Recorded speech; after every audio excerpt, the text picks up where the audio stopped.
अस्सलामुअलैकुम सामिन इकराम। 5 रबीउल सानी की तारीख़ शुरू हो चुकी है, 10 नवंबर है। हमारी ख़बर का उन्वान है योगी सरकार को हफ्ते 10 दिन में ही सुप्रीम कोर्ट से दूसरा बड़ा झटका।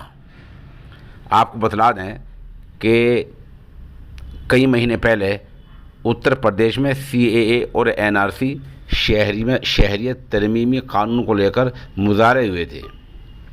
इन मुजाहरों के दौरान यूपी सरकार ने लोगों को डराने के लिए मुजाहिरीन को नुकसान की भरपाई के लिए नोटिस थमा दिए थे।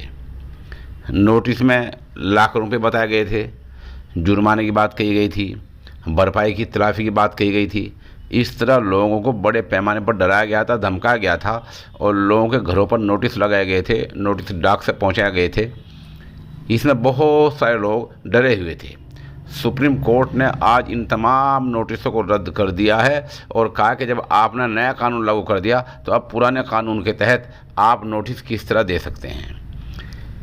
दरअसल इसमें सरकर्दा समाजी कारकुन मोहतरमा सदफ जाफरी, इस तरह एडवोकेट मोहम्मद शुएब वगैरह जद में आ गए थे।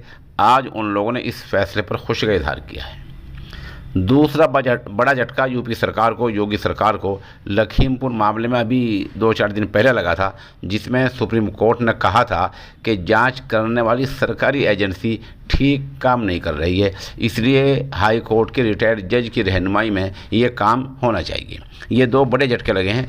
एक तरफ योगी जी पूरे सूबे में घूमकर सिक्योरिटी, तहफ़्फ़ुज़ और हिफाजत की बात कर रहे हैं और गरज रहे हैं, और दूसरी तरफ सुप्रीम कोर्ट से उनकी सरकार को लगातार झटके लग रहे हैं। बहरहाल ये योगी सरकार के लिए एक बदफाल है कि सुप्रीम कोर्ट जैसे सबसे बड़े आईनी इदारे से हफ्ते 10 दिन के अंदर ही योगी सरकार को 2 बड़े झटके लगे हैं।